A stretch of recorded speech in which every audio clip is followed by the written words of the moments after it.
The year is 1189. A knight stands victorious on the battlefield, having just defeated a seasoned warrior in single combat. His name is whispered in awe across the courts of Europe.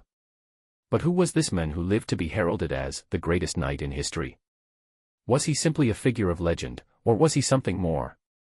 His name is William Marshal, and his story is one of unparalleled bravery, honor, and chivalry. He wasn't born into royalty. In fact, William came from humble beginnings, but by the time he died in 1219, he was a legend, a man who served 4 English kings and became the Earl of Pembroke, one of the most powerful men in the kingdom. Born around 1146, William Marshal was the son of John Marshal, a knight, but not a wealthy one. His father sent him to the court of King Henry II when William was just a young boy, likely around the age of 12, hoping he would learn the arts of knighthood and warfare. It was here, in the glittering world of the English court, that William's journey to greatness began. Imagine the scene. A young, eager boy, full of ambition, watching knights practice in the courtyard. But what made William stand out? Well, he wasn't just any knight. No, William Marshal had something far rarer than skill with a sword. He had a deep, unwavering sense of honor. And that, my friends, would carry him through the most dangerous of times. Fast forward to the 1160s. William has grown into a knight of remarkable skill. He's competing in tournaments, where knights test their prowess in justs and hand-to-hand combat. And guess what? He's dominating. But one fateful encounter would truly define him. In 1168, at a tournament, William faced the champion of the day, the legendary French knight, Count Taillefer. What happened next? William, young and unknown, defeated Taillefer in front of a massive crowd.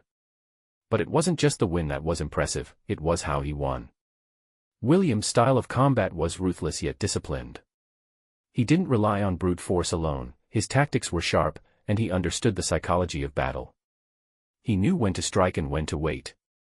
By the late 1170s, William's fame had spread across Europe. He was now not just a tournament champion, but a trusted knight in King Henry II's service.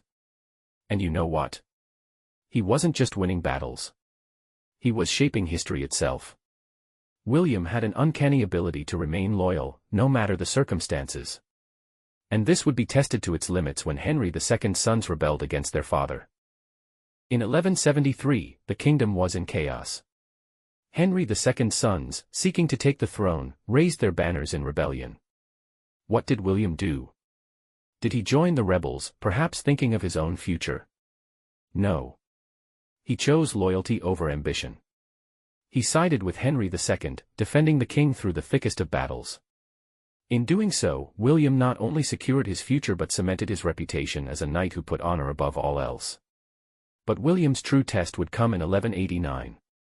He was now a veteran knight, known far and wide for his valor. And when King Richard the Lionheart called upon him to help reclaim Jerusalem during the Third Crusade, William didn't hesitate.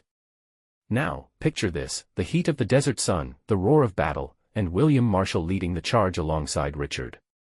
He fought tirelessly in the Crusades, earning his place as one of the greatest knights in history. He was unstoppable, whether it was in jousting tournaments, battles, or sieges. And while others might have faltered, William's strength of character only grew stronger. But what made him the greatest knight? Was it his combat prowess, his unyielding loyalty? Or perhaps, it was his unshakable sense of duty. When King Richard died in 1199, it was William who helped secure the throne for Richard's brother, John. Even as an older man, William fought on, helping to stabilize England during some of its darkest days. William's final years were spent securing the throne for the young Henry III. In 1219, after serving England faithfully for over 40 years, William Marshal passed away. His legacy: a knight who lived by the code of chivalry, who never once faltered in his loyalty, and who earned the title, the greatest knight in history. But what can we learn from William Marshal's life?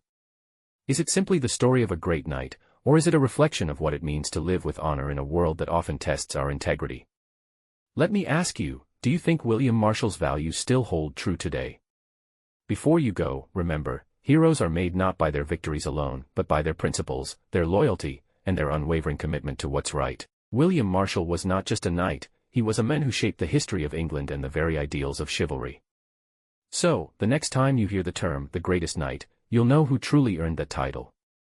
If you enjoyed this deep dive into the life of William Marshal, don't forget to like, subscribe, and leave a comment below. What other historical legends do you want to learn about? Let us know, and until next time, keep seeking the stories of the past. You never know what treasure you might find. This has been Historical Finder, uncovering the past, one legend at a time.